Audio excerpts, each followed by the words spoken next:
Submarine friends, I don't know if you can see this, but let me just set it out like this.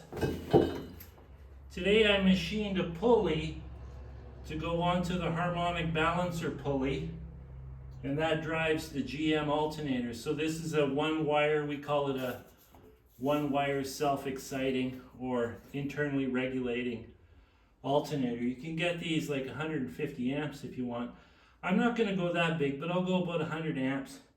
So when this charges the batteries, it can charge the batteries individually, and it'll do so quite quickly.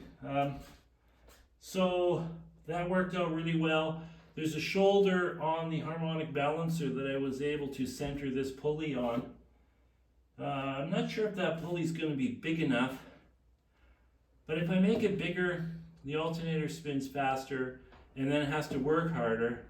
And I do have a limited amount of horsepower, and I have lots of time to charge batteries while I'm transiting. I'm not driving the submarine on the surface with battery power only when I'm submerged. So I spend a lot less time submerged than traveling on the surface.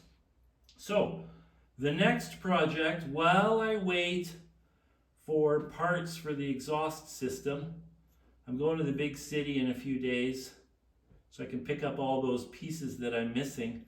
So this is the next thing I'm working on. This is the radiator for cooling the engine compartment, not cooling the engine.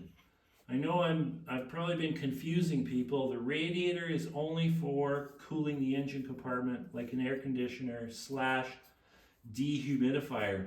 So that will sit right about here. I want to keep it as close to the engine as I can to save space.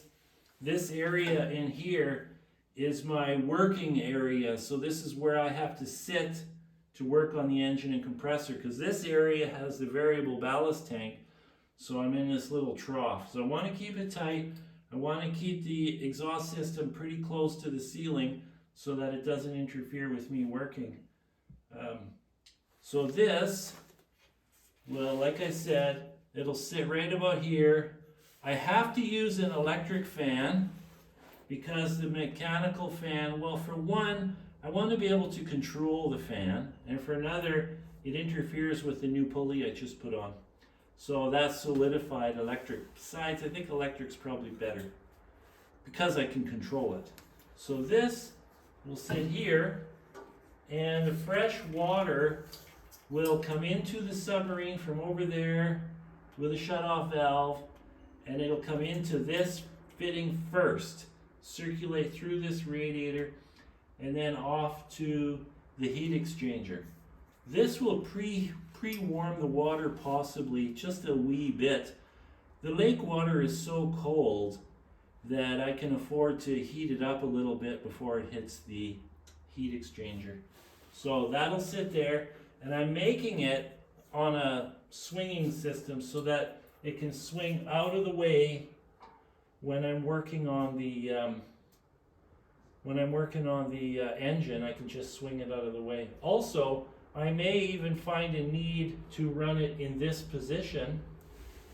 Maybe when the submarine is parked and it's hot in here, I can just use this as an air conditioner whether the engine's running or not. Plus, it's going to have a trough on the bottom to collect condensation water. So this is going to condense water like crazy that's in the atmosphere of the submarine. That's why I'm calling it a air conditioner / condenser or dehumidifier. So it'll take the humidity out of the atmosphere in the submarine. So that's tomorrow's plan. It'll be nice when I get a bunch of parts, and then it'll all come together really quick.